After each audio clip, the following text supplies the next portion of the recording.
very good evening to all of you out there, my dear listeners. This is FanFiction Fridays. Welcome.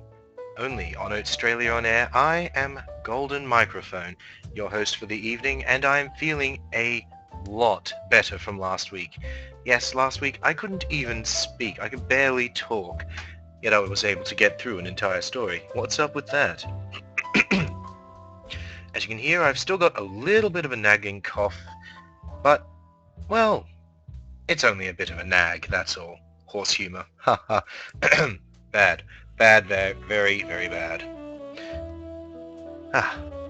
Well, on with the show. Tonight we'll be reading Chapter 7 of My Little Avenger, which will be posted into the chat very, very shortly. And we're also going to be paying tribute to one particular artist who's going to be at PonyCon AU. Of course, every week we're going to be playing stuff from the artists of PonyCon AU, as we all know. Excuse me. This week it's going to be Replacer, who's going to be featured tonight, as well as one or two rather funny little things I found over the week. Only during the breaks, of course. Right now, though, sit back, relax, pull up a chair, don a blanket, or do as I've done, put on a nice coat, pull out your bubble pipe, whatever you want, stare into the fire, as we get ready to read Chapter 7 of My Little Avenger, which will be now put into the chat, right there. And for you following at home afterwards on YouTube, down in the description below. The story thus far is that Big Mac is Thor. He found Mjolnir in a cave on a hike on his birthday, and now he, being trained by Pinkie Pie, is learning how to control the powers of the Asgardian god. Naturally, of course, Loki has appeared and has grafted Trixie into his services. Drafted, I should say. Thus far, Thor has attracted the attentions of the Alicorn sisters, Luna and Celestia, as well as Twilight Sparkle, and has gained an adoring fan in Rainbow Dash. But just recently, Celestia has been attacked rather terribly, and her life is in danger. Not only was she attacked, but so was Canterlot Castle by a dragon named Fin Fang Foom. Let me tell you, hell of a battle. And now we begin. Well, actually, no. After the battle, Luna drafts... You'll have to excuse me. Luna drafts Thor into, well, of all things, the Avenger Initiative. Oh yes, it's happening. We're going to meet some new Avengers. Chapter 7.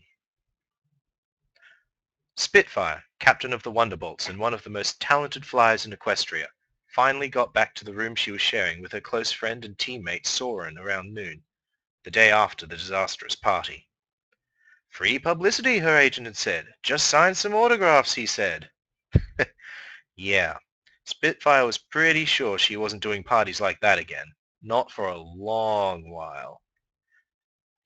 Soren looked up from what was apparently the fifth in a line of pies, judging by the empty pie tins on the table. Spitfire! He exclaimed in relief, giving her a hug. I was worried about you. So I see, Spitfire said teasingly, gesturing with her head at the empty pie tins. She hugged him back and gave him an affectionate jab with a hoof. Not so worried that you couldn't gorge yourself on pie, huh? Hey, being nervous makes me hungry, Soren said defensively. Everything makes you hungry, Soren, Spitfire said lightly, plopping on her bed tiredly. Besides, what was there to be nervous about? I was just getting some tests done. You know those egghead unicorns, they love their tests. Soren scuffed a hoof on the floor. It's just, you were taking so long. I thought something was wrong. You know, I heard some ponies got some really, weird mutations. This one colt I saw looked like he turned into solid rock. He paused, giving his friend an odd look. Say, is that why the eggheads kept you so long? Did you, mutate? Spitfire asked, raising an eyebrow. It's okay, you can say it. It's not a disease, Soren. It's just, I don't know, they used a lot of big words. I didn't really get it. But what I could get is it's just like the way we fly or move clouds, just a little extra. Soren looked profoundly uncomfortable. Oh, come on, Chief, I didn't mean it like that. It's just weird is all. I mean, it's like something out of a comic book. It's not the kind of thing you ever expect to really see. He paused, giving his captain an inquisitive look. So, did you? Spitfire's face broke into a wide grin. Yep. Want to see? Soren looked nervous, but he resolved to be excited, for Spitfire's sake. Sure, he said, his enthusiasm at least partly real. It's not dangerous or anything, is it? Not if I'm careful, Spitfire said, hopping off the bed. That's why I was with the docs so long. Took a little while to figure out how to get it under control. But I've got it now, so no worries. Watch my mane. Her brow furrowed in concentration. Soren obediently watched her flame-colored mane carefully, waiting for something. Several awkwardly silent moments passed before he saw something. Her mane began to move and shimmer as though alive, and then, suddenly, it burst into flame. Soren leapt back with a yell, his eyes wide as saucers, but Spitfire just grinned at him. Take it easy, you big baby. I've got it under control. Soren blinked, somewhat shocked to see his friend unharmed despite the fact that her mane was seemingly made of fire now. Pretty neat, huh? I think it suits me. I can control it too. Watch! Soren watched in awe as Spitfire concentrated again, raising a hoof and pointing it forward. A jet of flame shot out from it, burning briefly before going out. Spitfire grinned, firing another jet. This time she formed it into a burning ring and made it hover in the air for several seconds before allowing it to disperse. That's amazing, Chief! Soren said with honest admiration in his voice. Kinda scary, but amazing! I wonder if we could work it into our routines. I was thinking the same thing, Spitfire said, her mane returning to normal. I think I should probably practice with it a bit more first, though. Fire's pretty dangerous. I don't want any pony getting hurt. She grinned broadly. Still, think of the stunts we could pull, huh? Soren grinned with her. It really does suit you. He gave a small sigh. Oh, Colt. Now I wish I got a cool mutation too. Spitfire put her hoof around her friend comfortingly. Aw, sorry, Soren. You didn't get anything? Nothing. I mean, I guess I should be happy. Lots of ponies got some pretty awful mutations. Better nothing than something bad, right? Soren grimaced as he remembered that blue earth pony that had been teleporting around the testing room when he'd gone to see the doctors to check for mutations. Teleporting might be cool, but the poor pony had looked like something out of a nightmare. He hadn't seemed terribly bothered by it, though. Still, I guess I am kinda jealous. Jealous? Spitfire asked, genuinely surprised. What do you have to be jealous of? You're still one of the best stunt flyers I know, and I don't know any pony who can put away pies like you can. That's practically a superpower in itself. That got a chuckle out of him. Don't worry so much, Soren. I may have some new tricks, but you'll always be my wing colt. Oh, thanks, Chief, Soren said with a smile. That means a lot coming from you. Oh, I just remembered. Now that you're finally back, me and the rest of the bolts were going to go down to Pony Joe's for some donuts. You want to come? Spitfire shrugged. I don't know. I'm kind of beat. I was thinking about just getting some rest. Why don't you go out? Her vision swam suddenly, and her legs buckled and collapsed beneath her. She could barely hear Soren's panicked yells as her vision faded away and was replaced with something else. She could see the rubble of Pony Joe's, with the bodies of ponies lying scattered around on the floor. Right in front of her was Soren, his back bent in a way backs that shouldn't bend. Just beyond Soren was a massive earth pony, larger even than an alicorn, with bulging muscles and a green coat. With a furious roar, the enormous green pony reared up and brought his hooves down on Soren's skull. Chief! Chief! You okay, Chief? Spitfire's vision came back into focus to see Soren's concerned face looking down at her. Soren? She murmured. Her head was aching. What? What happened? I don't know. You just blacked out there for a second there. Soren helped her to her hooves. It was just a few seconds, though. Maybe you're more tired than you thought. Probably. Spitfire tried to laugh it off, but she felt uneasy. The beast's roar from her hallucination still echoed in her head. The doc said I might get kinda dizzy if I used my powers too much. I better get some rest, huh? Yeah, you better, Soren said, helping her into bed. You want me to stick around, keep an eye on you? You're a sweetheart, Soren. I'll be fine. She waved a hoof at him and smiled with a cheerfulness she didn't feel. You go get your donuts. Though how you can still eat after all those pies, I'll never understand. Bring me back a chocolate glaze, huh? You got it, Chief, Soren replied, snapping a smart salute out of habit. Spitfire chuckled. You get some rest. I'll be back later. He left, and Spitfire snuggled into her blankets. It'll be fine, she told herself. It was just a hallucination. You're just tired, that's all. Maybe that craziness at the party left you a bit more shaken than you thought. But it's nothing. It'll be fine. Right? Spitfire awoke suddenly to the feeling of being watched. She nervously glanced around. The room seemed empty. She laid back down, and suddenly there was a pink mare in the bed with her. Spitfire stared. The pink mare stared back. Hi, she said cheerfully. Spitfire gave a loud yell and jerked backwards, falling off the bed in her surprise. Who the hey are you, and why are you in my room? She demanded angrily, scrambling to her hooves. Oops, sorry, the mare giggled, hopping out of bed. Didn't mean to scare you. I'm Pinkie Pie, and you're Spitfire. My bestest best friend in the world, Rainbow Dash, is your biggest fan ever! Spitfire felt herself relax a bit. This mare was clearly not entirely all there, but she seemed relatively harmless. You're friends with Rainbow Dash? She asked, remembering the rainbow-maned Pegasus who pulled off the sonic rain boom at the Best Young Flyers competition. She was a bit rowdy, but a good kid. Her friends probably weren't dangerous. Probably. Yep, we're best friends forever, Pinkie Pie said enthusiastically. Anyway, sorry about sneaking into your room and waking you up and scaring you and eating your last pie. Those are Soren's. But I thought I should tell you that you should listen to it, Pinkie finished. Listen? Spitfire was confused. Listen to what?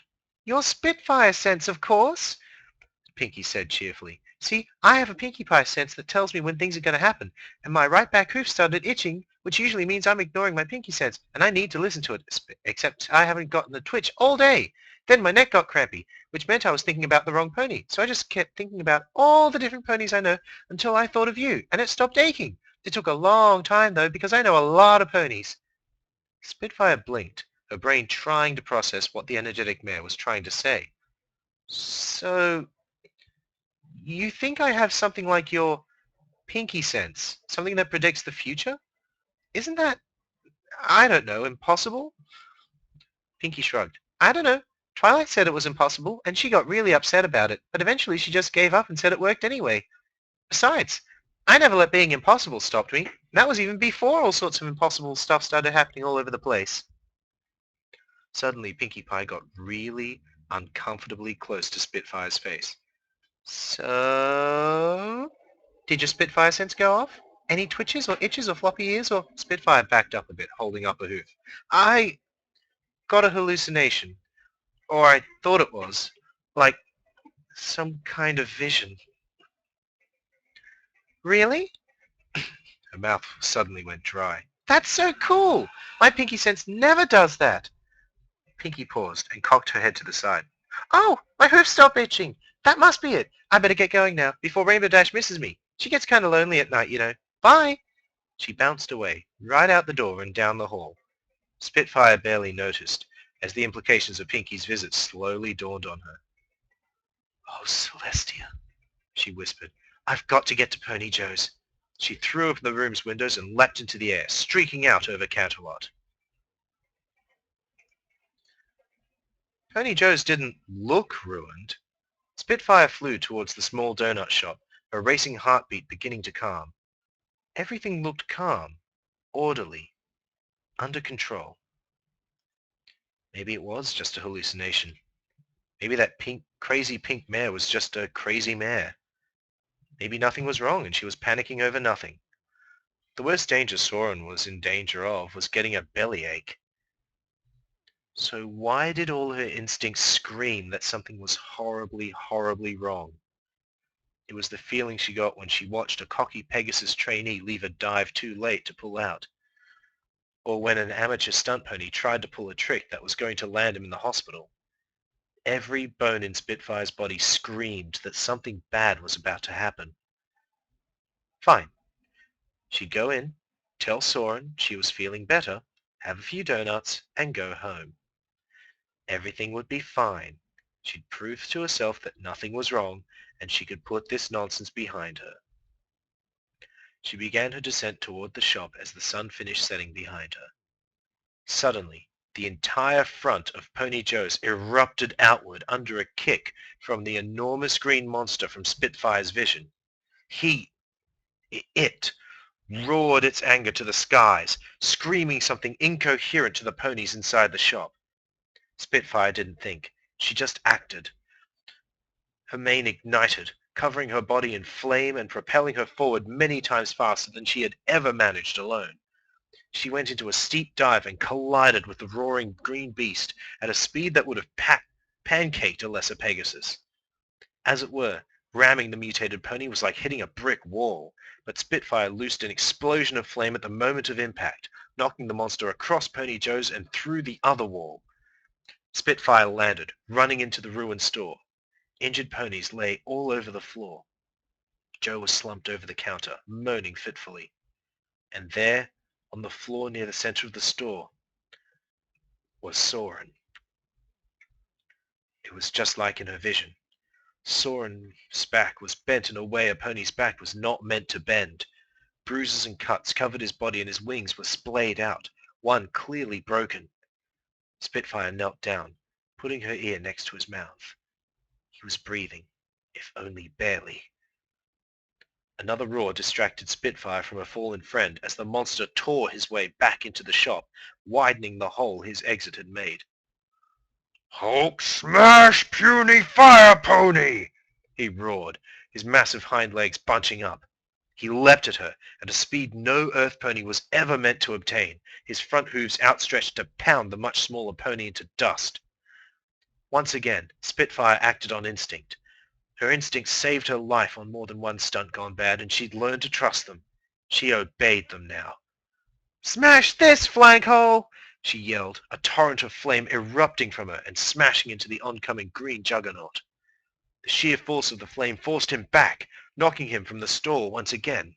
This time, Spitfire followed him out, smoke pouring from her eyes as her tears evaporated on contact with the flames surrounding her. "You hurt my friend!" she growled out as the massive beast got back on its hooves. "I am going to burn you to ash!" "Hulk, hate fire! Hate fire!" The beast yelled. It certainly wasn't the most intelligent being in Equestria. It charged Spitfire with an earth-shaking yell, each hoofstep cracking the pavement beneath it. Spitfire flared her wings, enormous wings of flame extending out from them. The fire covered her whole body, transforming her from a mere pony to a living avatar of flame. She exploded forward, the force of her flames driving her forward into the green giant and knocking it off its hooves. She flared her flames, driving the beast further, through 2 brick walls and into the hard stone of Canterlot Castle. The beast grunted at the impact, trying to swat Spitfire away with its hooves, but it was slow and clumsy. Spitfire backed away and loosed another torrent of flame, pouring all the flame she could summon onto the beast. The stone around him began to melt into molten slag, and the steam from her eyes grew so thick as to obscure her vision. "Burn!" she screamed, not caring that her own fiery aura was dying, that her wings felt like they were made of lead. "Burn! Burn! Burn! Burn!" She felt a hoof on her shoulder, and suddenly her mind resurfaced. Her burning assault ceased, and she turned to look who had touched her. Through the steam around her eyes, she could see Thor flying just behind her, a gentle look on his face. "That is enough," he said in a quiet but commanding tone. "The beast is defeated. Your friend is safe. Rest now." As though her body had merely been awaiting permission, Spitfire felt herself losing consciousness. The docs had warned her, she remembered dimly. She couldn't overuse her powers, or she ran the risk of exhausting her supply of magic. She vaguely felt hooves catching her as her wings faltered and her world went black. The doctors tried to tell Spitfire she needed to rest, but she refused to listen. Her wings felt like lead weights, making flight impossible. But she managed to find her way to Soren's bedside.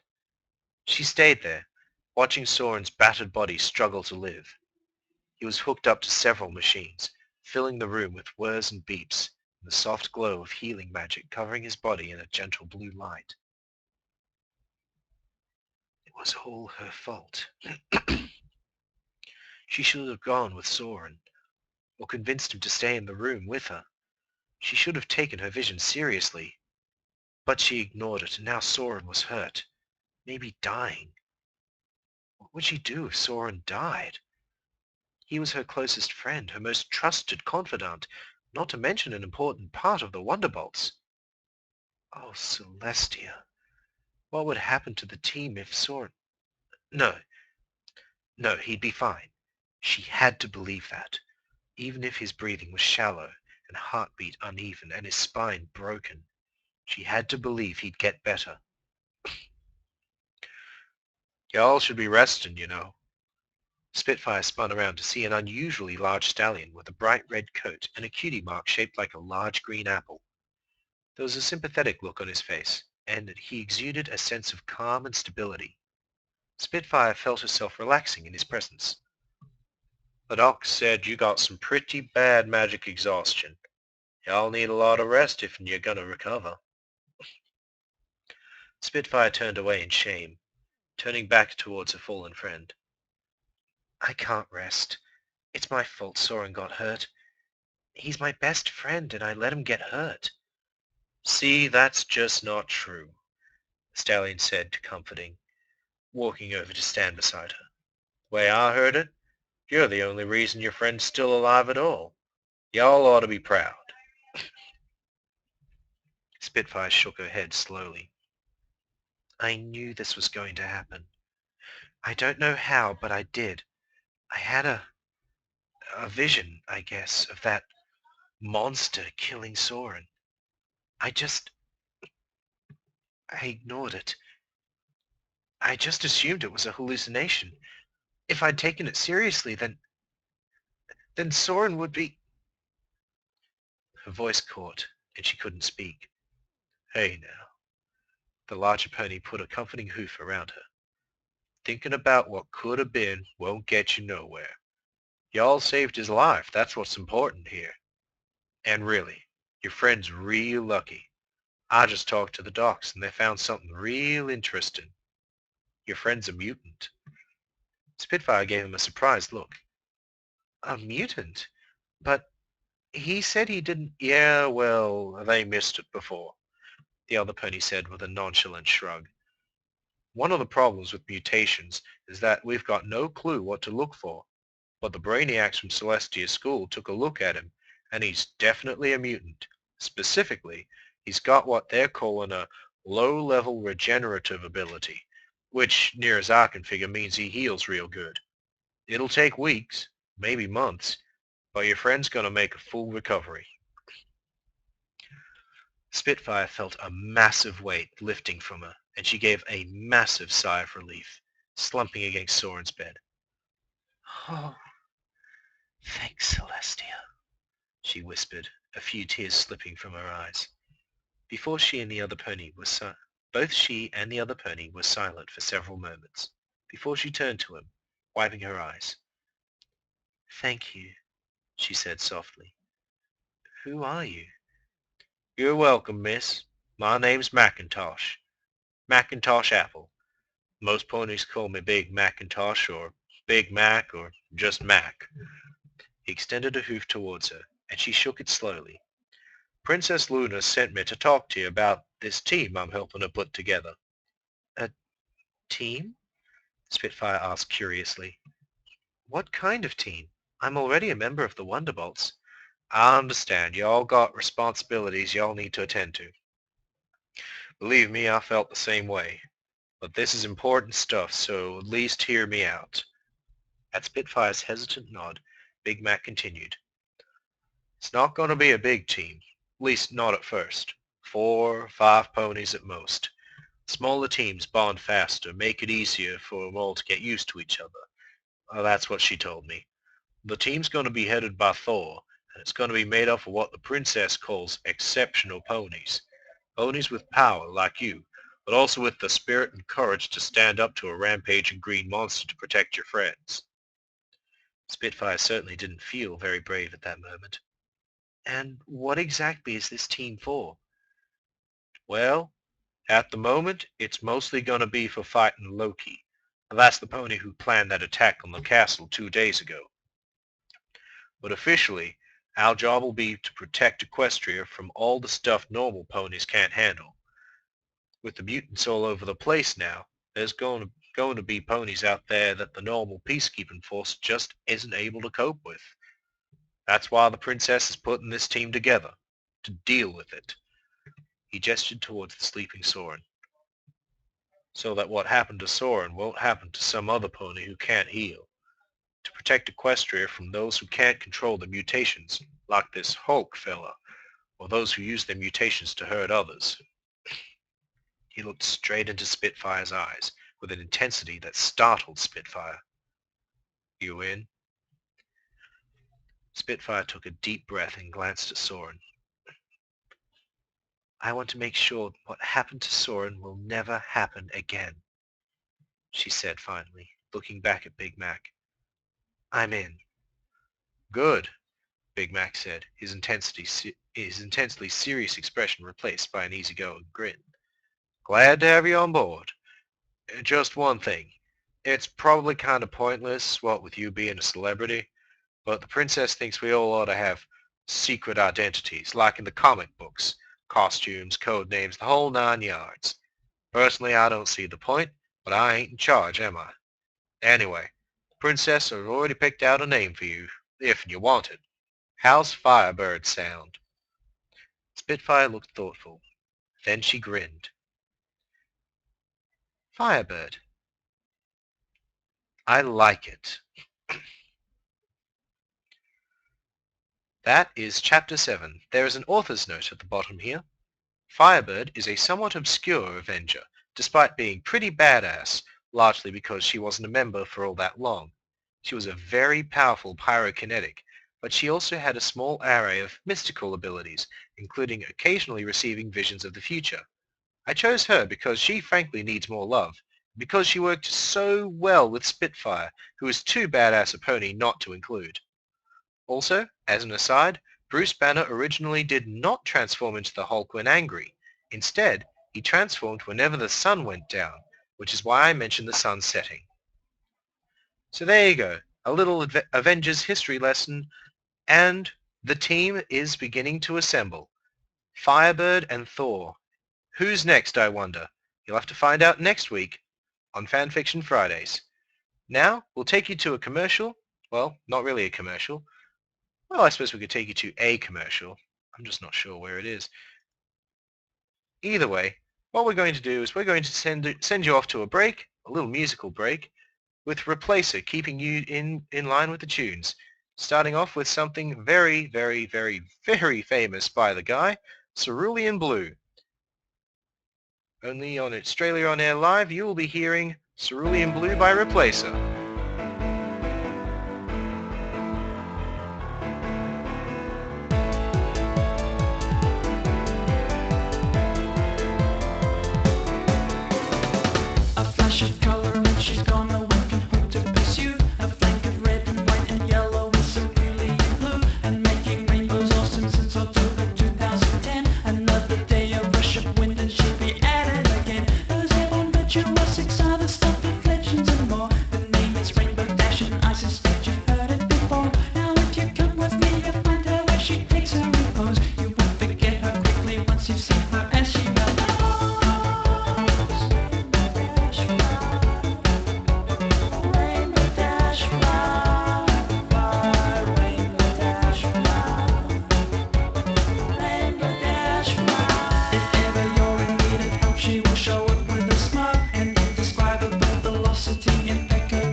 Rainbow Dash, I think you could do worse than listen to me. Though you're spectacular, it's probable your friends would agree. Your self-aggrandizing demeanor is ungracious and cruel. As if you're insecure and compensating, don't be a fool. You know you'll never be a wonderful until you admit you need to lift your game and act as if you really want it. Still busy napping when you could be up perfecting your art. So much potential, come on Rainbow Dash, you're breaking my heart.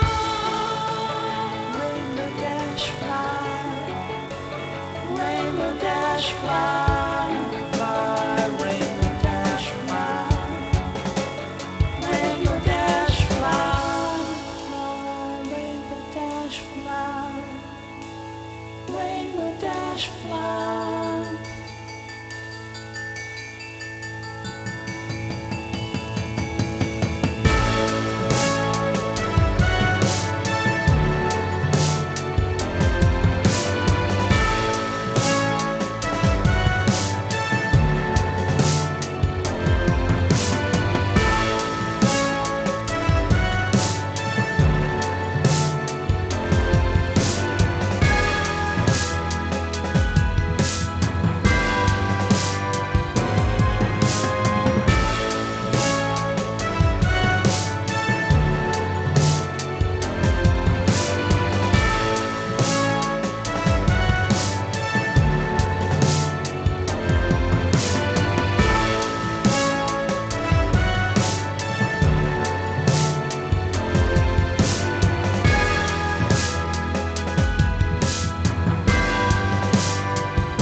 Dash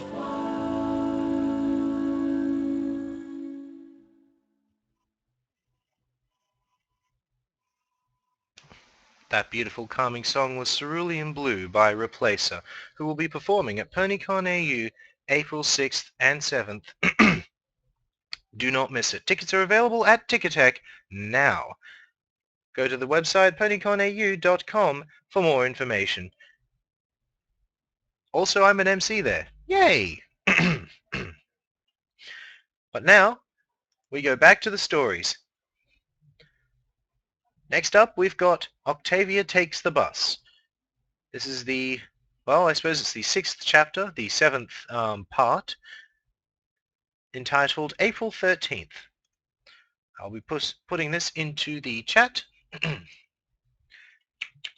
Bam, there we go. And off we go. Octavia Takes the Bus, April 13. Oh, wait a minute. No. No, it's not April 13. Sorry, everyone. It's actually April 11. That's the one we want. Yes. Yes, this is the one. Sorry, everyone. It's not April 13th. I went and clicked on the wrong one. My mistake.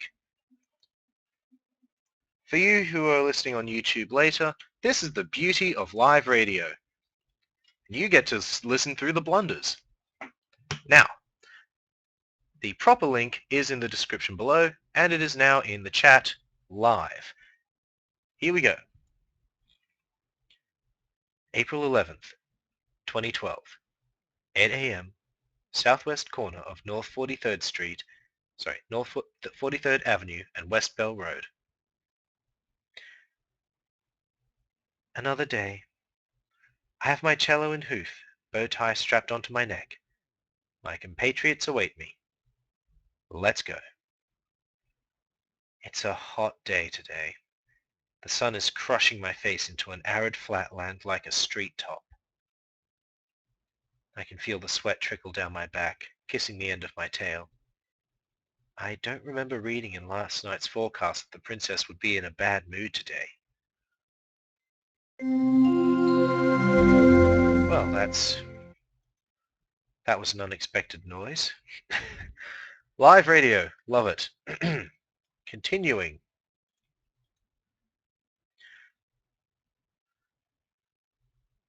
There's a couple sitting behind the bus stop, shading their scrawny bodies from the scorching light.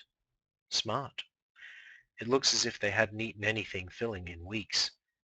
Their hooves are clutched together as if they have uncovered the last crumb of nourishment in the entire world, and they do not mean to share with any pony. Their eyes are squinted hard, menacing. It could be due to the sun that filters through the holes of the bus stop, but I think not. They look mad. Maybe they are mad. Furious even.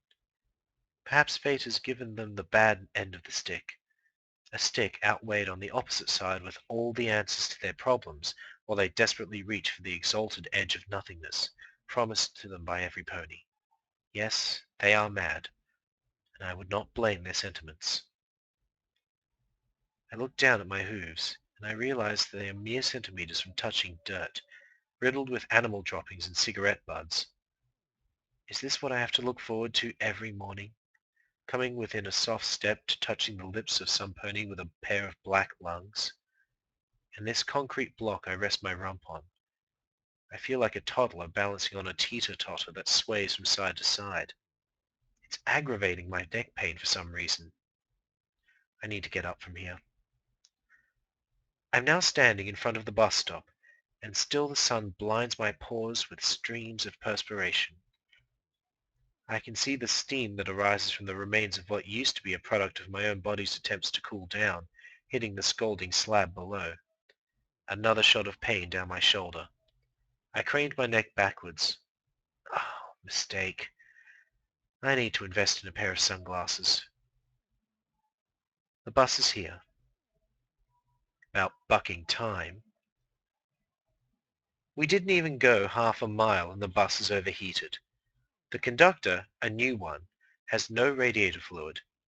We are forced to leave and wait for the next route.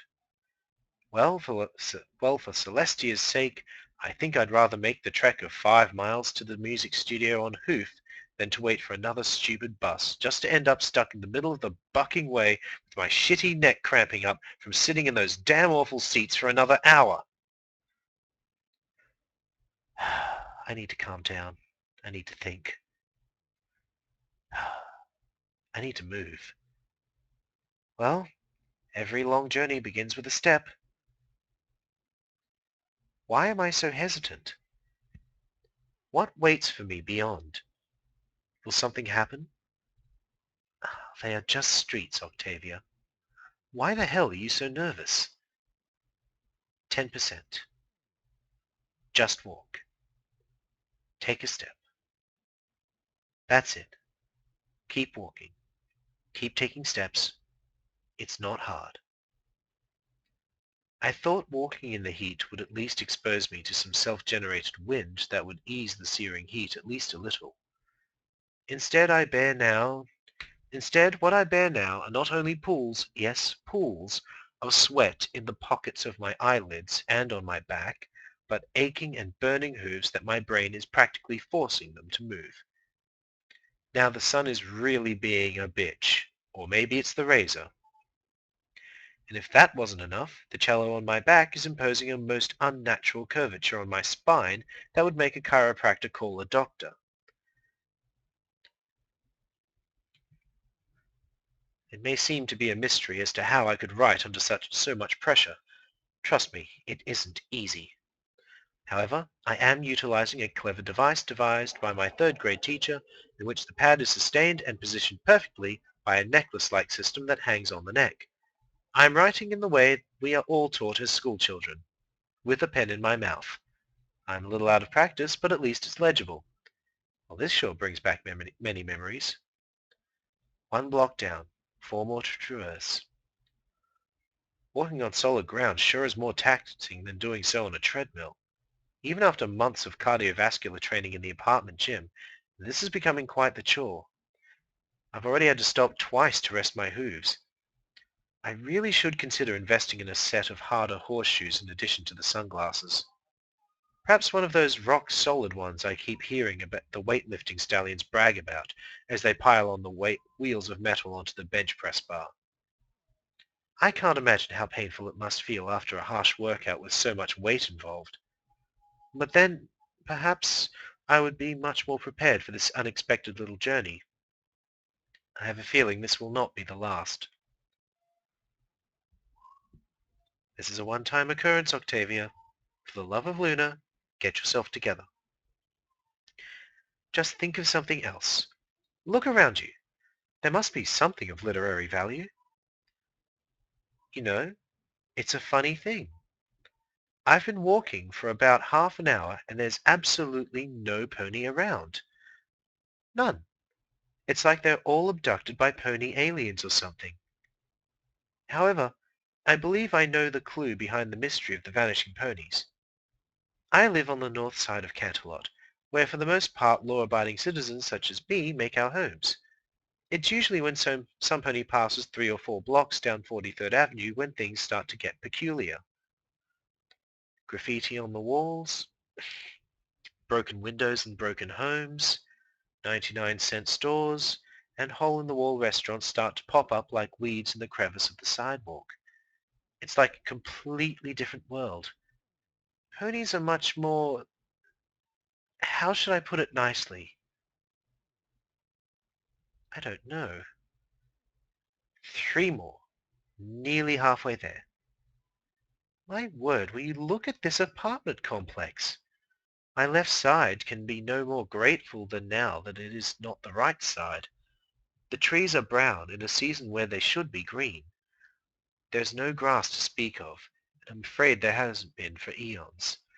The playground looks more like a war zone, metal rusting from nuclear contact amidst the uneven patterns in the sand.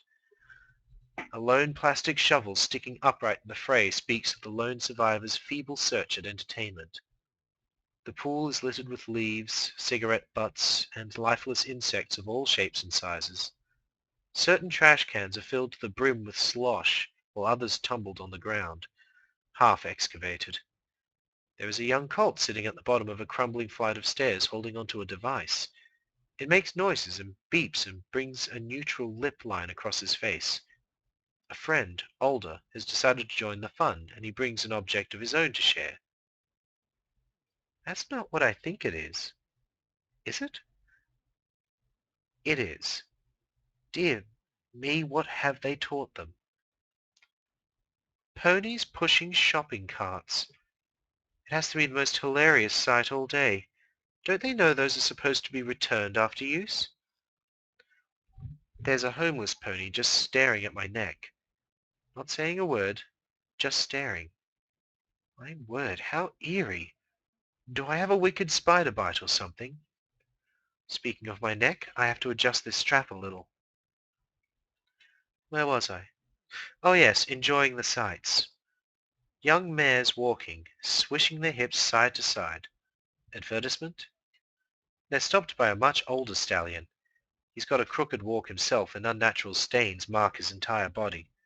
He's casting an evaluative eye on each of them, eyeing them up and down, scrutinizing what I believe to be their appeal. Recruitment? Passing them, I noticed the young mares were wearing backpacks. School children? Truly, what have they done to their children? Is there no value in innocence anymore? Was that a whistle I heard? In my direction? I dare not look. Surely it was for some pony else. There it is again. It's not directed to me, is it? Just keep walking, Octavia. Hey, baby. Hey, baby. Oh, Celestia, don't turn. Don't turn. Whatever you do, don't turn. It's getting louder. Where are you going, baby? Don't pay attention. Just ignore it. Hey, wait up! It's getting louder. Go faster. Do it. Just do it. Hold up! Damn! No. Oh, no. I can hear him gaining on me. Run, Octavia. Run! Get... Well, that was rather embarrassing. It turns out that the ragged-looking stallion was just trying to return my bow tie. I suppose that while I was adjusting the strap attached to my pad, I absent-mindedly dislodged the hooks on my bow tie, and it ended up on the ground. One of his bitches, he used that term, please note, noticed and told him he should return it. I flinched. He was kind enough to apologize for scaring me and mentioned rather off-hoofedly he thought I looked very pretty. He spoke with such an immodest flare of pride. It both disgusted and entertained me. I wonder how he spends his time. I wonder where he learned how to be polite. Nevertheless, I thanked him for it and wished him the best in his endeavors. I pricked my neck. Stupid bow tie. Or perhaps I'm the stupid one for trying to put this accessory on whilst walking. Looking back, he's returned to his flock of fillies and is leading them with hooves over their necks down the street in the opposite direction. My word, they look more like a flock of geese, their flanks rocking to and fro. Is this some kind of learned response or something? A mating call? A survival gesture? 2 more blocks. Oh, my pen is starting to get moist. I can see small streams of spit running down the sides, making its strides toward the paper. I better dry it. What the hell was that? My word, did somebody just throw something at me from their car? Oh God, my heart. Okay, get a hold of yourself, Octavia. Don't panic. Let's assess the damage. Nothing. I don't feel a thing. It doesn't hurt. There's nothing to worry about. Just keep walking. Don't give those brutes the satisfaction of a reaction. What the buck? I can see their car speeding down the street, away from the scene of the crime. Their tires pointed well in the opposite direction of the confrontation, set at vehicular high speeds carrying their demanding masters to flee. Flee like a villain who attacks the enemy when weak and retreats to safety when good is strong. What cowards! Their weapon of choice? A newspaper. Yes, a newspaper. Today's edition wrapped firmly into a weighty tube and then wrapped in what appears to be masking tape and lunged from the passenger window directed at the unsuspecting mare. Why? Here's my theory. Perhaps they got frustrated by the long words on the sports column that they decided to inflict their illiterate wrath on the next pony they spotted. Those maggots. You know what I'd like to do? Here's what I like to imagine would happen. Perhaps I should arrive home from my doctor's appointment and spot the vehicle parked across the street in front of a convenience store. I would crouch, look left, then right, and sprint like a ninja across the black tar, silent as night. I would plant myself right next to the vehicle in question and wait. As soon as I spot the driver of the hell wagon approaching his car as he sways his head back and forth, sipping from a straw, I would jump from my silent hiding place, plant one hoof on his neck and another on his chest, press his nervous system at the right place, then watch him fall flat on his ass in trembling defeat. The look in his eyes would spell fear and bewilderment. Then I would near my face, flash him a sly grin, then pull the newspaper out of my bag and make red marks all over his face. When all is said and done as so, I would turn around and buck him, right in the mouth. Detestable ingrate! I hope he crashes into a school bus and gets charged with the deaths of all the students on board. I wish this fate upon his family, that they be discovered by a troubled stallion, then have their orifices shredded and maimed by his unbridled rage against an older relative. Even better. It brings me much joy to picture his head thrust hard upon a table. A set of 4 stallions, dark as black, eyes of red. A sander is pulled from beneath, bearing the coarsest grade available, and is slowly inched closer and closer to the perpetrator's face until it becomes a bloody pile of sludge and bone. All the meanwhile, a drill is prepared at the highest rotational frequency and put in the hoof of some pony from behind. As the screams continue to pang the silence, the bits are spun, creating a high buzzing sound. Then it is lowered into position and then thrust right into... Ah, my neck! Oh, it hurts. I have to stop writing. I have to stop walking. Just one more block. We're almost there, Octavia. Oh, now I really look like a limp. This is dreadful. The moment I get back home, I am filing a complaint to the ETS with a curt demand that every bus be fully inspected for potential mechanical failures before embarking on a ticking bomb route. Perhaps I could even coerce them into paying for my medical bill for the aggravated neck pain. No, now that would be ridiculous. Besides, it was my incessant practicing from which the aching originated. To fault them for that would be irresponsible and irrational. Besides, at least it's subsiding a little. I can inch towards the left now. What on earth? Oh dear me, it's one of those sign-twirling fellows. Some pony called the mental hospital. One of their patients got away. How much are they paid to look like dolts? This is a most unbecoming profession, much like car wash fillies and the like. All looks and absolutely no substance. How can any pony even see what they're attempting to advertise? All I can see is the cardboard arrow twirling aimlessly in the air. Nothing can be read when you're doing that, don't you know? I will admit one thing. The pony certainly has style. I mean, look at him. Dark aviator shades, earbuds that run down his chest, backwards cap, dance moves learned from chickens in the 80s. I suppose if I could credit him with one thing, it would be that he's about as eye-catching as his managers could possibly want him to be. Perhaps that is the point. Now if he could only stop the forsaken arrow from spinning in the air, I could actually see what he's advertising. A store? A restaurant? A club? Make your own cigarettes. Pack of 20 for only $15. Oh, I see. They're litterers.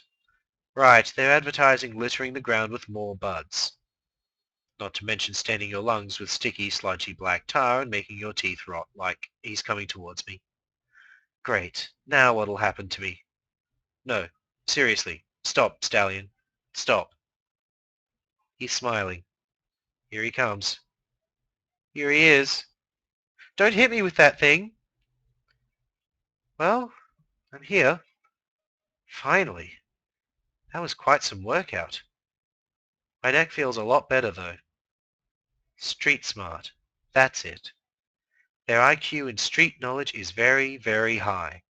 They're the ponies who know how to run a family on a single pony's budget, who know how to start a vehicle with the hood propped open and no key, who know which ponies are the honest peddlers and which are the scummy panhandlers. They're adapting to the style they have found themselves, they're adapting to the environment they have found themselves in, whether it was imposed or not. Even the idiotic sign twirler, who, by the way, when he saw me, he popped out one of his earbuds, pointed a hoof at me, and stated, "I like yo style." Style. That's another way I'd describe the ponies here. Octavia. That's part one of that chapter. We're going to jump over to another song from Replacer so that we can have ourselves a little break and I can rest my throat a little more. This is Imbecile from the Stay Calm and Canter On EP by Replacer.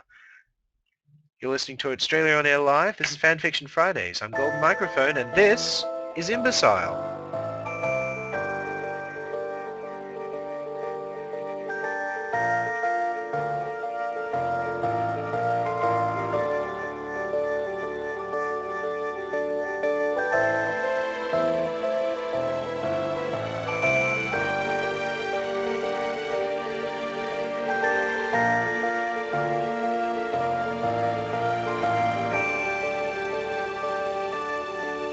Well, my wings are all I need now. I swear to her I live in style. Come here, close your eyes and maybe stay a while. Let me introduce you to an imbecile. Well, you're gonna have to wait around if you want to see me fly. Watch close, look beyond the friendship in your eye. Don't worry, please, and if you have to let me die, please be still. One Pegasus to hold up the rain, he thinks he has it too. No option but to break her heart, so he flies away. Six ponies move together, because there will be enough. With two to rule them all to see the night and the day.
step if you want to walk the clouds with me. Take flight before the whole thing ends in tragedy. Don't be afraid, so much remains for you to see.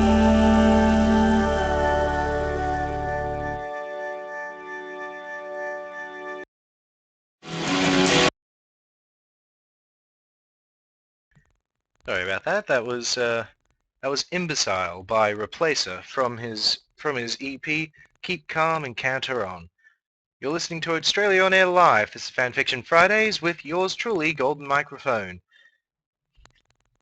Just in a second, we will be continuing with Octavia Takes the Bus on April 11th.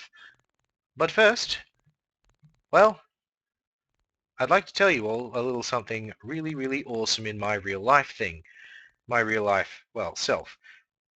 A package came for me the other day, thank heavens.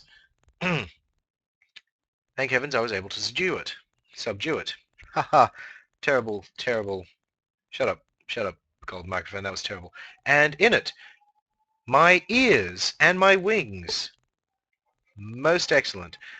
Which means that you will definitely be seeing me at PonyCon AU fulfilling my MC duties as myself. Yes, I will have my glasses, I have my ears, I've got my wings. All I need to do now is do my hair and get myself a, how shall we call this, a proper suit so that we may be spiffing together. As long as this cough clears up by April, I'm sure we'll be fine. Now, back we go, on we go with the second part of Octavia Takes the Bus, April 11th, 2012, 3:30 p.m., southwest corner of North 43rd Avenue and West Northern Avenue. How is it that music possesses the power it does? Who sanctioned sound with its life-changing properties? Was it design? A gamble? A coincidence? Perhaps it was a marvelous mistake, a folly that the gods do not mind to count as a fortunate fault on their part. And what a fault it was! I've always wondered why only choice classes within nature have evolved to appreciate the harmonic blend of sound, and it equally puzzles me why others have not. Are we to assume that those creatures whose ears fail to relay the message to their heart are misfortunate to miss such a blessing? Or are we the ones to be pitied for falling prey to a predator with an invisible form? Nay, how can something as precious as music be meant for ill? For that would assume its evolved state would have been created to rid the world of its subjects. For how can one remain still when music's blinding influence dances sweetly in the air? How can creation stay silent when one sound and another become harmony? It is not possible to ignore sound. Even the foliage of the land sway to the beat of the wind. Even the smallest critters react to the rumbling bass of the ground as it trembles above and below. If I were to be asked why music exists, I'd say it is to serve two important purposes. The first, and most primitive, is for creatures to survive, for without sound it is impossible to survive. The second, and the most advanced, is for reflection on the created world around us. It reminds us of beauty. It reminds us of peace. It is silence with a name. It is love with weightlessness. It is music, and I adore it. And I'd like to add that today Susie played wonderfully, even if a little timidly. It is understandable given what had occurred the other day. It was difficult meeting eyes, but she persevered. We persevered, I should note. Though, begrudgingly, Frederick continues to bully his way through the pieces, and Strings is only happy to assist. They're like Dr. Frankenstein and Igor, only their instruments are literal and their likability metaphorical. They're such a show, but I didn't relegate my attention to them or my words. In fact, words weren't shared apart from greetings. We spoke through our instruments. It is the only tolerable noise that our pompous pianist can produce anyhow. But Susie today was wow. She came in strong when she needed to be strong, and she was gentle when it was called for. She had perfect balance. I only wish I could say the same for my play. Perhaps I was too preoccupied at the start, but as the rehearsal went on, it all blended rather nicely. The piano, the harp, the cello, and sousaphone all came together and made music. Beautiful music. I tried speaking to Susie afterwards, but it was for naught. She brushed right past me, ignoring my eyes. The boys were next. They said something, cackling as they left, but I did not pay any attention. I just lingered in silence. The bus was back on normal terms, and when I say normal, I mean teeming with smelly children. I used to wonder why their parents would let them ride the city bus as opposed to the school bus. I used to think that perhaps these children's parents were not informed of the government-mandated service, and since they have no car, they've had to wake their kin early in the morning, place a couple of bits in their backpacks, and send them off to school on the ETS, leaving their safety to fate. However, after experiencing the bus for a little over a week now, I've seen many little things that suggest this is not of ignorance or even need. These children talk excitedly amongst their traveling buddies about how cool it is they get to ride the bus. They tout their bus passes in the air like they were tickets to a forbidden fantasy land only deemed worthy of the bravest of adventurers. Every new street learned was a mark of trailblazemanship, and the colt or filly to first pull on the cord is deemed the hero of the day. I cannot help but smile to watch children in packs jump off the bus and linger in the group a while longer before departing ways to their own homes. I can imagine their mothers eagerly awaiting their arrival as the soap suds fly off the sponge, dropped to receive the arriving guests. What tales they must share! As I was writing, a pony asked me if the seat next to me was taken. I looked up and was surprised to find a familiar face covered partially by a mane of many colors. If I'm not mistaken, this mare is named Rainbow Dash, also from the gala, self-proclaimed fastest flyer in all of Ponyville. Who could forget the streak of rainbow colors dashing to save the pillar of the royal palace from complete destruction, only to have her efforts be fruitless and everything crumble over her? I gladly said it was all hers, and she demonstrated her gratitude with a smile and a grunt. Rainbow looked like she was in pain by the way her eyes shut, creating wrinkles in her lids. She slowly descended on the seat and turned her body to face away from me. At first I felt perhaps she couldn't bear witness of my countenance, but then right there in front of me was the reason for her shunning position. Her left wing was bandaged, tender, I presume, to the touch. I was going to ask what had happened, but the wounded flyer volunteered the information.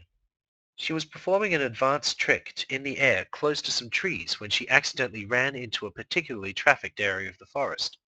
She tried to escape unharmed, and for the most part the expert flyer excelled at bobbing and weaving her way through the foliage.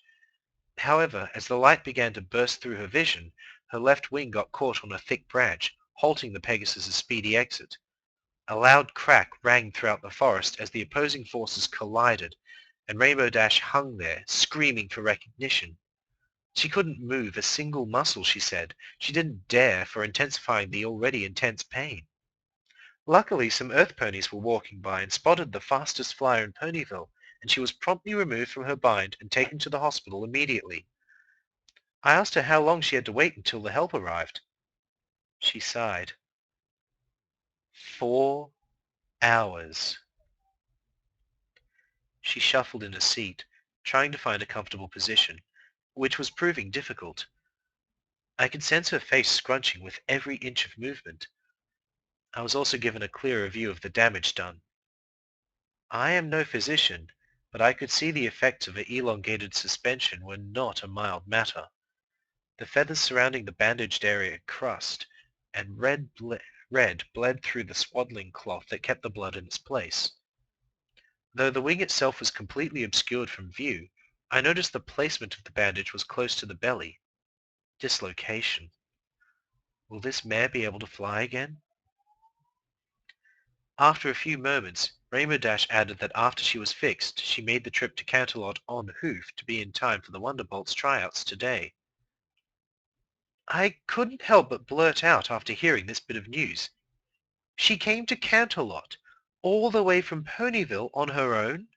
En hoof? She responded that there was no way she was going to miss the Wonderbolt's tryouts, even after a minor setback as this. I could hardly believe a dislodged wing socket to be categorized as minor, but she pressed on. She's been traveling for a week, stopping at key cities only to rest. With no money, she spent many hard nights resting on benches, under trees, or even on the cold cobblestone floor. She always had to care not to roll on her injured side, which throbbed even during rest. Walking was the greatest chore, as the impact of the ground thrashed into the area like a tsunami wave with every step.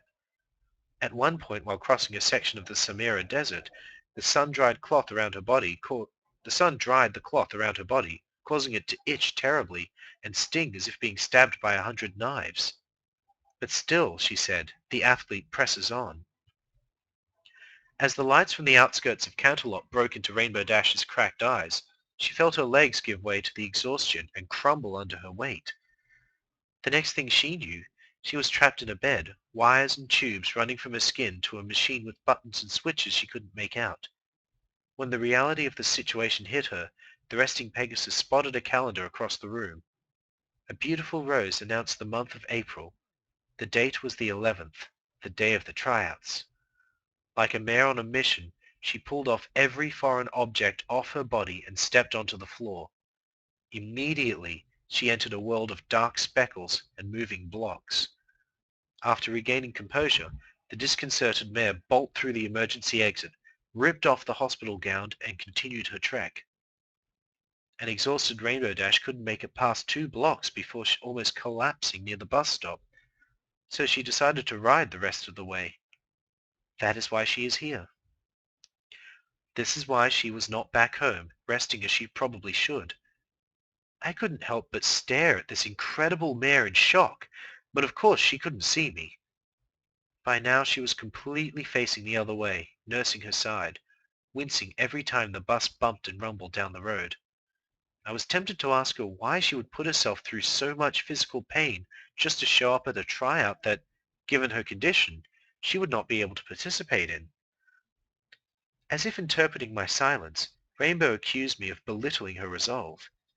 I replied, respectfully mind you, that I found it hard to believe that a flightless Pegasus would sacrifice well-being to the point of hospitalization for a chance at nothing. She sighed and began. Though I couldn't see it, I could sense the emotion carrying itself down her cheek in the form of a tear. Have you ever discovered something that was bigger than life, even bigger than you? It feels like a flood of uncertainty rushing over you, leaving you no room to rest, no room to breathe, no room to live. The only thing that matters is to survive, and the only way to survive is to keep pushing. Push against the uncertainty. Push against the doubt. Push against the others more successful than you. Push against the pain. Push against common sense. There is no way I'm going to miss this, and there is no way I'm going to fail. My life depends on it. I was inclined to ask what this risky pony was going to do with only one functioning wing, but once again she shattered the silence with her preemptive words. There were trainers and medical staff at the Wonderbolt's training facilities, and they wrap up injuries all the time. Surely they could help her too. This time I was able to intercede, saying that what she bore was more than just a simple wrap-up job. This could put her future ability to compete, let alone fly, in grave jeopardy. Slowly, she turned her body to face me. One eye stared into my two, a blazing magenta stabbing me with a narrowed conviction that transcended the spectrum by miles. I will not lose. Period.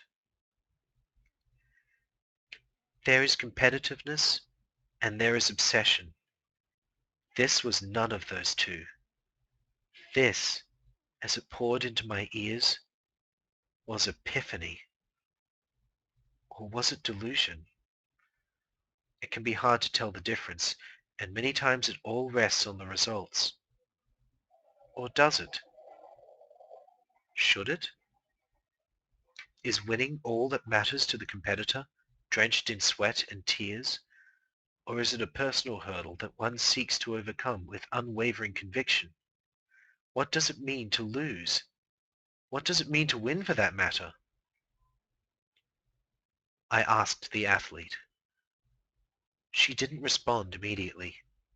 Then she looked up and reached over for the cord. Instinctively, I held up my hoof to pull it for her. A hard slap came across my foreleg as I once again stared into the eyes of conviction itself, mingled with pain. She leaned further, the bandage starting to unravel. I caught sight of the wound that limited her intentions of winning at all. I gasped. The wing socket wasn't dislodged at all. It was gone. She pulled the cord, and the sound broke me from my trance.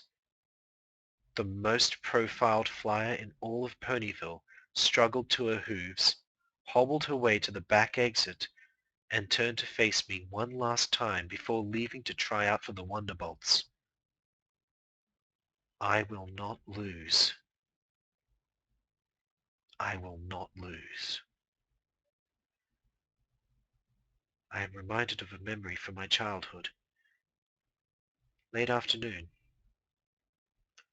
I was sitting in class. My cello rested against my shoulder. I was crying. I heard several hoof steps outside. Some words being spoken. Some eyes passed over me. I continued to cry. Then you came in, Father. I remember you stooping down on all four knees, and I remember you running a hoof over my mane. And I remember you whispering in my ear, over and over, "You did your best." I cried even harder. I said I wanted to stop. You asked what? I didn't respond. Then I remember you put your hoof under my chin and lifted my head so that I could see your face. You smiled. Then you spoke words that confused me. The greatest force in all the world is love. I will not lose was the athlete's way of saying it. Octavia.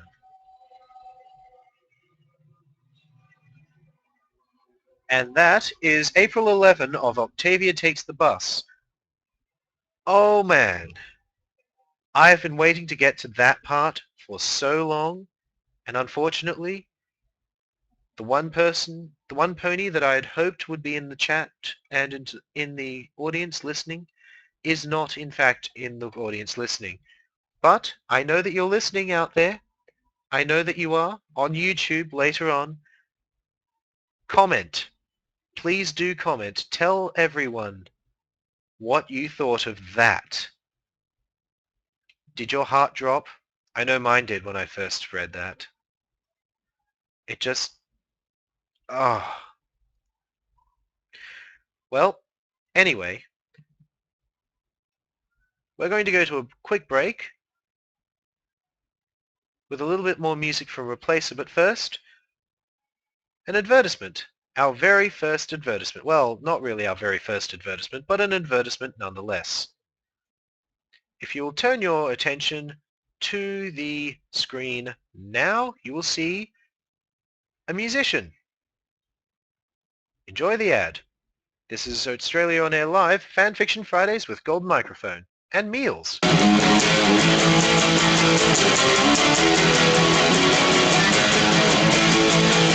Oh, sorry YouTube, I didn't see you there. I was just playing my musical instrument that I play regularly, you know, on a daily basis. Anyway, quick search. Thanks, Jeeves. PonyCon AU. I'm in. Oh! Where the hell am I? PonyCon AU. But this is Meelz bringing it to your candy ass. Are you sick and tired of all your favorite brony conventions taking place outside your country or spontaneously combusting? Are you sick and tired of not being able to see live performances or meet your favorite brony musician internet celebrities such as Stormwolf, Kuroshia, Replacer, and Meelz? Where the hell am I? In that case, you should check out PonyCon AU, Australia's first brony convention, where you will see people showcasing their art, cosplay, and music. That's right, folks. I, your favorite brony musician internet celebrity Meelz, am performing live at PonyCon AU. You'll hear my greatest hits such as Song for Twilight, She's a dwelling place for demons. She's a cage for every Crossing Paths, I don't belong here, we gotta move on here. Escape from this afterlife. and who could forget such timeless classics such as Caramel's Light. Twilight, why can't you meet me? Why can't you see me under lighted stage? PonyCon AU, cause I totally didn't get paid to do this. Lonely. Twilight, why can't you meet me? At least you saw me under light.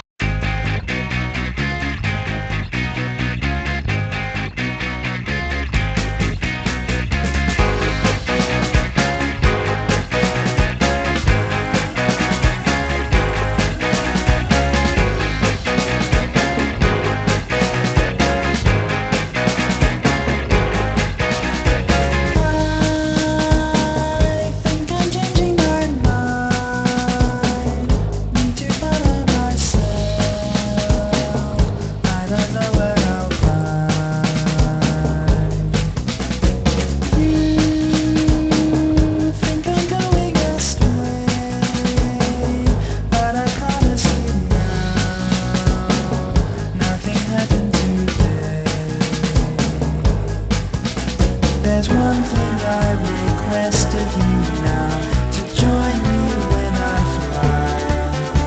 Equestria is vast and unknown, it's easy if you try. I think I'm changing my style, need to find a new ways, and it's making me smile.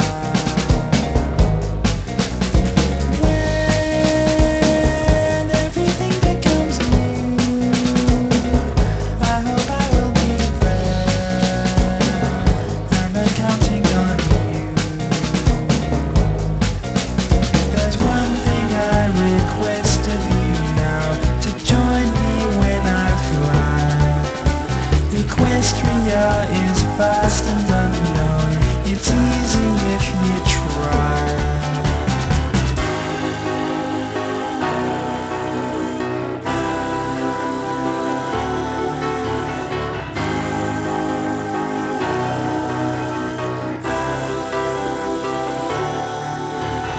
I think I'm changing my mind.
What you saw there was Meelz making an advertisement for PonyCon AU, which he will be attending. Fantastic. You'll get to hear him live, you'll get to meet him, you'll get to talk to him.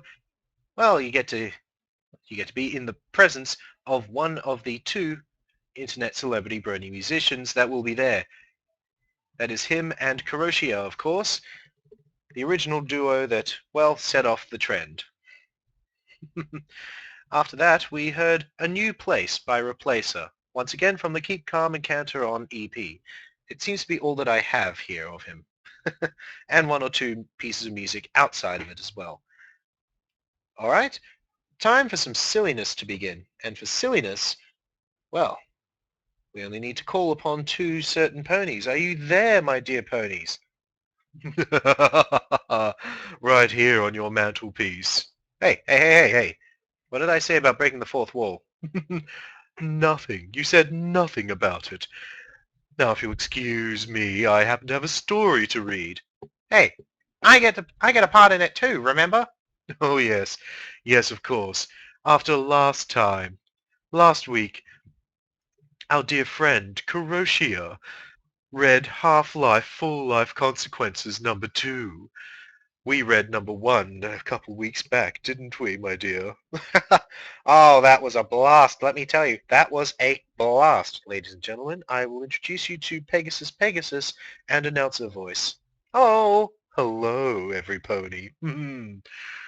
Well, it's about time then. We have ourselves a fanfiction to read. Half-Life Full-Life Consequences number 3, A New Beginning. This is going into the chat and into the description on YouTube afterwards. Excuse me, I seem to have caught Golden Microphone's cough. That's why I wasn't there last week. I was in bed, sick, wounded, fighting for my life. You were eating chocolate pancakes all day.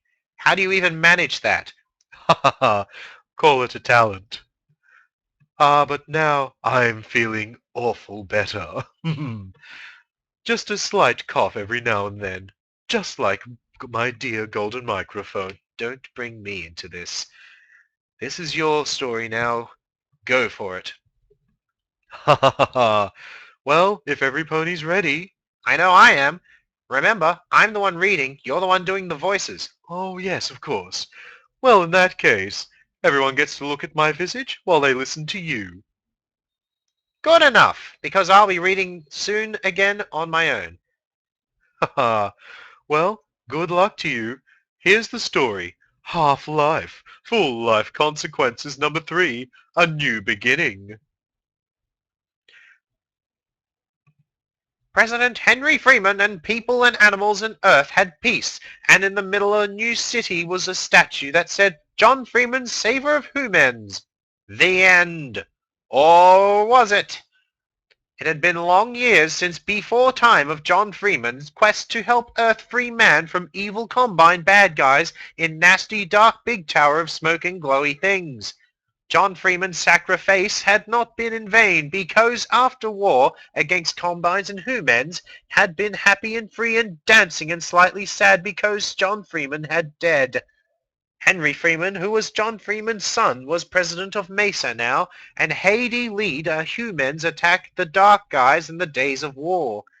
President Henry Freeman was walking to a new human city called Freema, with towers and parks where happy human people played with cats and dogs, and the sun shone in eyes and blinded, but good way and nice place. Henry Freeman liked New Earth, but still mourned for his dad, John Gordon Freeman, saver of humans. Henry Freeman had hear intelligence from President advisors, so he went fast to golden statue of Dad in center of Freema to seed what problems is. When he got there, Henry Freeman saw nasty, stupid humans spraying graffiti spray in John Freeman face. Henry Freeman got angry eyes at naughty humans for being diswissed spectral, and said, Ignorant human, you will be nice to John Freeman's spirit, and pulled out trusty weapon to shoot them in head. Naughty humans screamed, but Henry Freeman couldn't do it, so Henry Freeman put the gun back and shook fists at stupid humans to make them go. Stay away from Freema, evil guys, and make happy, Henry Freeman said to humans, jumping downly. How does one even just keep reading? Henry Freeman was despaired at losing Mom and Dad and Gordon Freeman, and put hands in head. Henry Freeman looked up to the top of the sky and saw 3 birds flying to sun. Then he looked back at John Freeman's statue, which said now, Joe Fireman's Saviour Roth Holmes.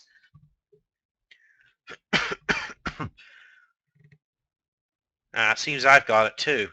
Henry Freeman angered at the statue with tears in eyes and said, "Why, my dad and uncle go? I am sad with no body, and all Freeman family has paced away." Henry Freeman looked sad at ground, and but sat up again, and knew what had Tobe done. Henry Freeman ran upside down to where bad humans had gone to, and stood on platform in big Freeman squared with parade and presents and guns somehow. Henry Freeman shouted to crowds and bad men, "My family have suffered for long now, and so I make Freema and Mesa be grateful. My dad and uncle are turning in graves because bad humans forget their sacrifice." Henry Freeman said, "Pardon me, I'm going to need some water here."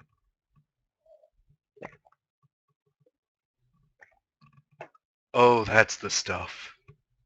"Finished?" "Yes." "John Freeman and Gordon Freeman and Mom have no life consequences from combines, and now I must live up to the family name to make consequences for evil human guys once and for all." Henry Freeman speaked from high. All the humans felt sorry for President Henry Freeman and choked with emulsion and loud cried, "We keep memory of Freeman family name."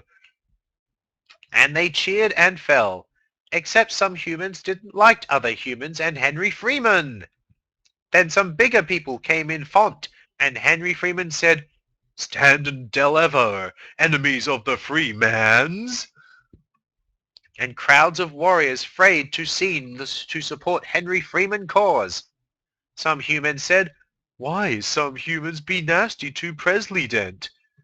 But it was too late of them because the fighting had already started.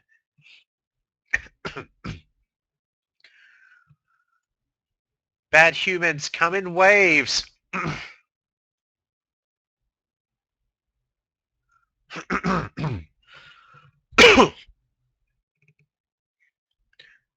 This is actually really difficult to read. I feel like I'm losing IQ points. You think so?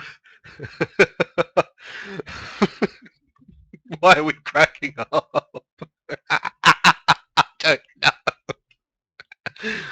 know. Okay. We can do this. We can do this. We can do this. We are the greatest, and we can do this. Yes.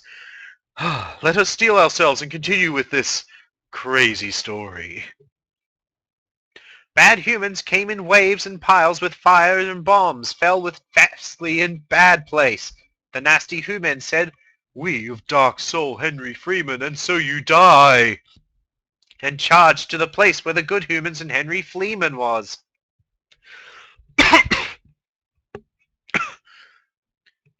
Sorry. Lots of humans punched and kicked in faces and throwed riots while laughing and shot in heads. People were dining, and banana was all around. Henry Freeman was scarred for a brief time, but thought, "I must defend Ghost of Dad," and swished off to fight the humans where he was. Henry Freeman said, "I used to protect humans, but now some are bad and I am lonely." The humans were being overrun by nasty big people with sticks and knives for timed, but then shot down some evil guys with assault rifle and grenades from floor. The bad humans took out weapons and machine guns to kill each other humans with. And cats and dogs said, "It is time to run because we are furry and small," and chugged to safe place.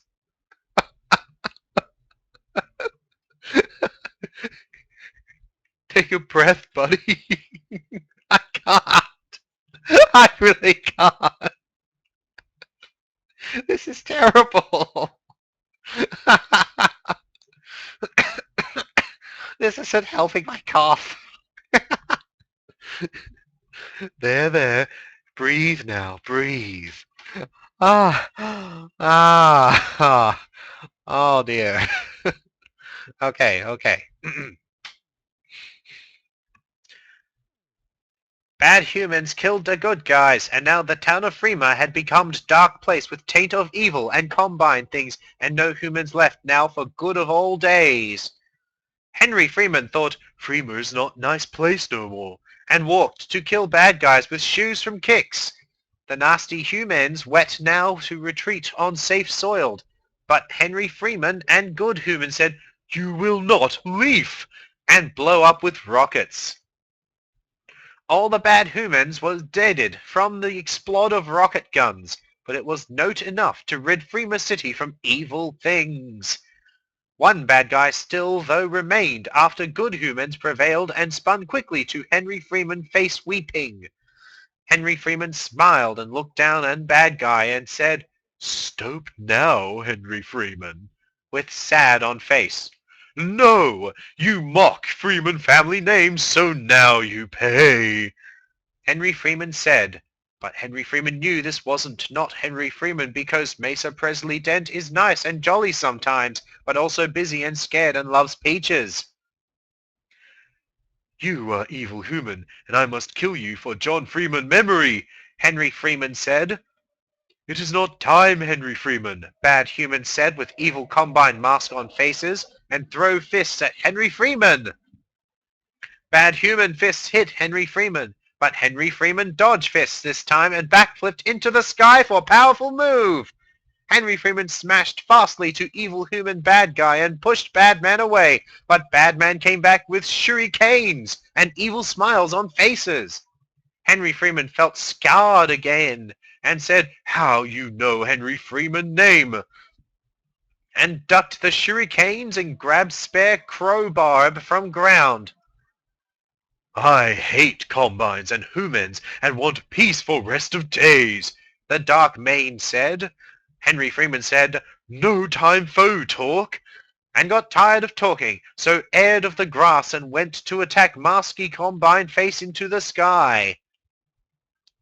The Combine human fell to floor in heap and blood, but got up and threw more shurikens at Henry Freeman arm in guilt. Henry Freeman was injured, but carried on fighting like good soul and make Freeman zombie ghosts proud and happy. Blood splattered. Pardon me. Blood splattered out of Henry Freeman's arm, but was not too bad, and Henry Freeman hit more shurikens and rocks into bad guy with crowbar and blowed up the science to make bad turn nice. Blowed up the science. This is ridiculous. That's the point. Now bad guy was good again, but another faster human came with big and strong and strutted to beat up down Freeman on the ground besides human. Henry Freeman had lost his hop and expected to dead. "Look out, bro," said the crazy human person and jumping. "No," Henry Freeman said, and Henry Freeman life flushed before eyes. Then out of nowhere, the other bad guy human combine turned good with no mask and launched face at new evil bad guy in pain. "I will avenge my bro for dead and hurt and to get back power from combines," said the bad good guy with no science no more. Rockets and weapon had no bullets now, so human sliced brain out of bad guy with Henry Freeman crowbar and punched the final combine in the eyes and make place safe again to make gods happy and take care of broken Freema. The place was bettered now, but Henry Freeman cold. But that's okay, because Henry Freeman was still alive and breathing, but slowly, although faster now sometimes. Human said, "I am sorry, bro, because I was in science, but now I am good and helped Presley and bro." Henry Freeman looked up to the sky and soared 3 birds again and said, "You are bro, human, because now birds in the sky are happy, and you killed bad guy with eye punch like good Freeman does," and smiled with more tears like John Freeman, but was still weak. I was evil and stupid, bro. So now I look after Henry Freeman and live up to my family name and prevent no life consequences, Human said, and wanted to fight for more freedom again. Henry Freeman felt like recover was coming, and so Ark said, Human, what's your name? And prepared for good news. Henry Freeman, meet your bro from long time. I am long lost bro, and my name is Martin Freeman. Martin Freeman said with tears under eyes, but with smiles on faces, and Henry Freeman sticks thumbs up and laughed long time. I love you, bro. You saved me from certain dome, and I am grateful. And Henry Freeman smiled happy smile from long times long ago, and eyes looked sad, but heart was happy and peaceful. Then suddenly out of the blue, big noise and smoke and stuff came, but also glowy, somewhere in distance, and Freeman's looked and saw combines coming from smoke with chant, hearing, Freema, Freema must crushed. Oh noes, bro, Freeman said, and they laughed, but they didn't. To be continued?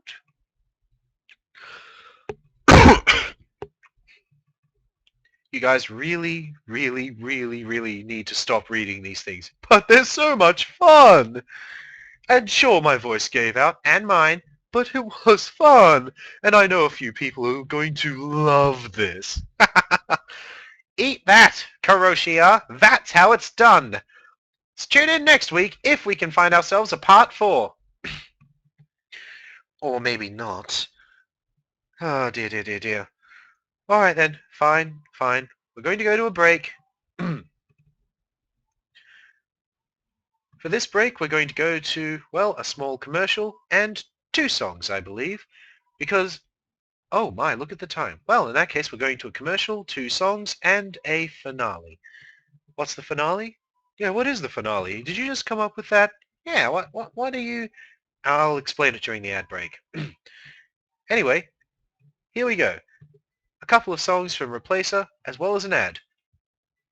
We're going with Song for an Earth Pony. Right here on Australia on Air Live, this is FanFiction Fridays. You're with Replacer. Song for an Earth Pony.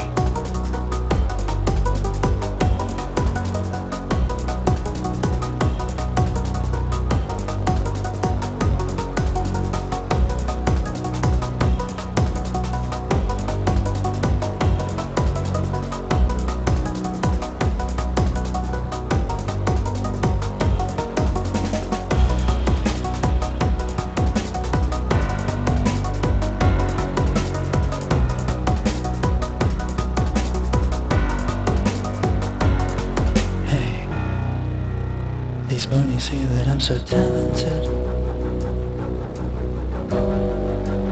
and they all say my songs are great. Sometimes I think it's all I'm good for.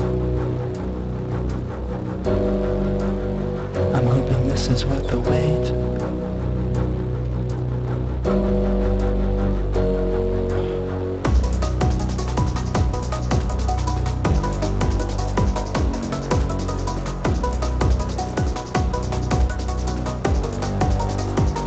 You'll always be my best pony. You're really more than I deserve. I wanna thank you for inspiring me. I shouldn't lie when truth will serve. I don't remember how it used to be. I can't imagine it was good. But everything just makes me worried now. I'd come and find you if I could.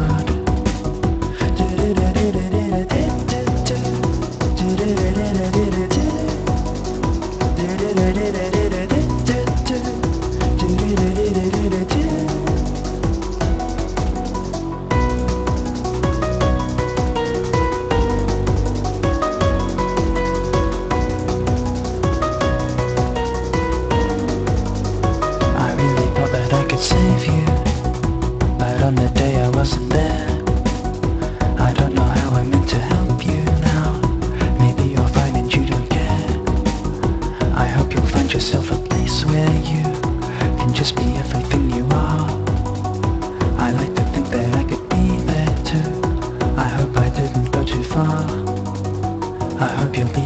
without me.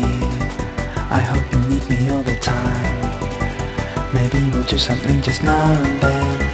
Maybe you'll help me find a rhyme. I wonder why I can't just have something. That love simplicity is grand. Still feel like every day is brighter now. There's so much left to understand.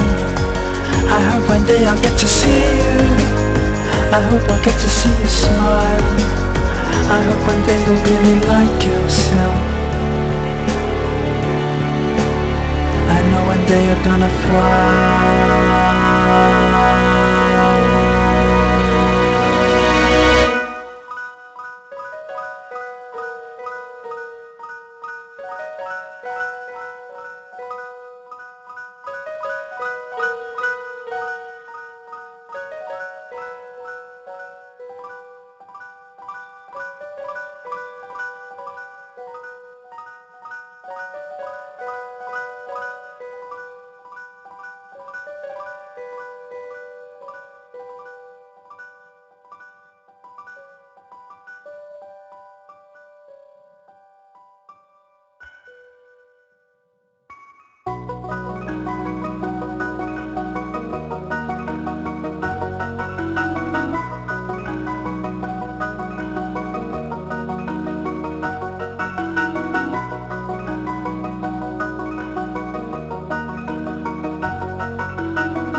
We could retire to the stratosphere and just leave all of it behind.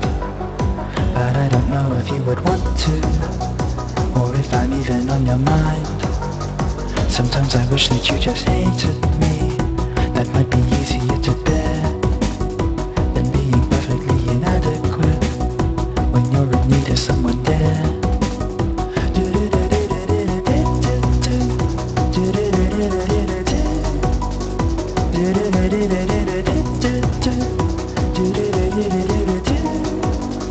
Sometimes I think it's just too big for me. What do I do with all this love? I need to find this little earth pony. Can't do a thing from up above.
Automatic freshness, softness, and static control has never been easier with the Bounce dryer bar. I just stick it to the inside of my dryer, and I never have to remember. Oh, Spice Body Spray makes you smell like power! It's so powerful it sells itself in other people's commercials. You smell like outdoor freshness. You smell like power. Yeah, I do. Power! Power!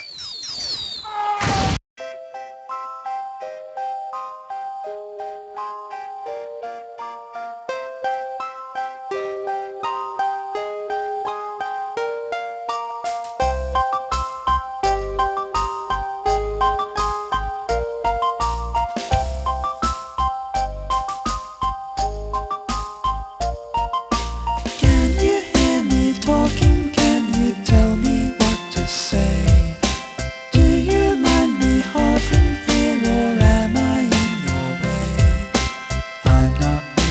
scared at all, just a bit confused. Wings don't make you fly or fall if they're never used. I don't know quite how to show, I think I found a pony like me.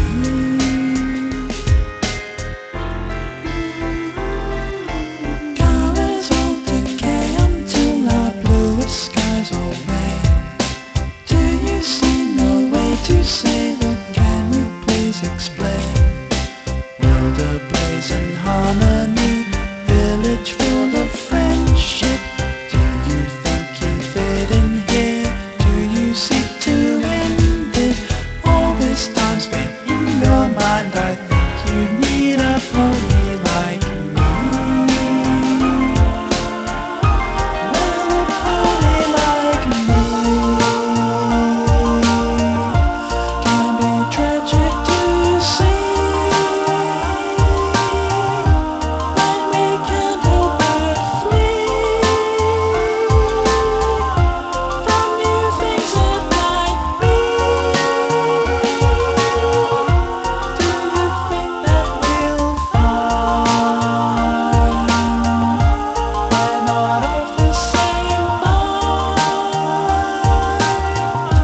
Take a chance and just be with a pony like me.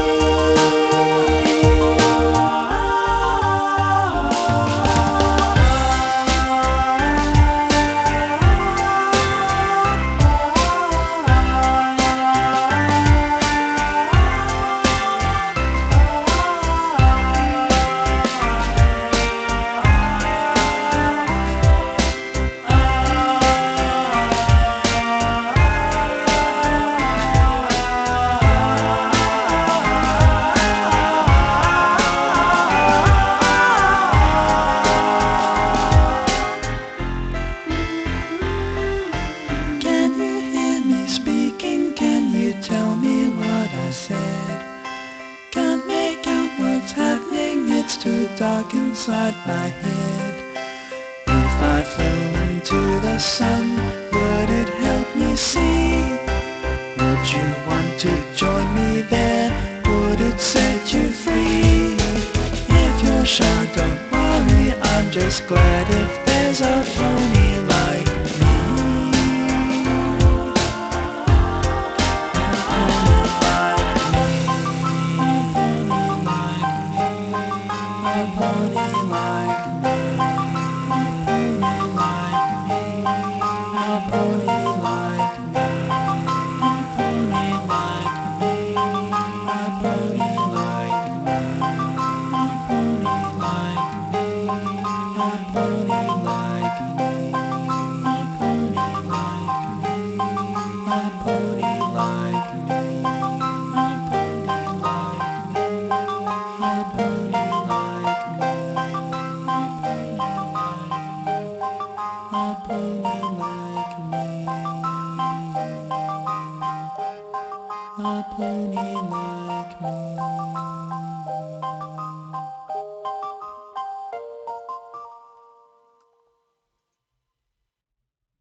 What you just listened to was a wonderful little medley.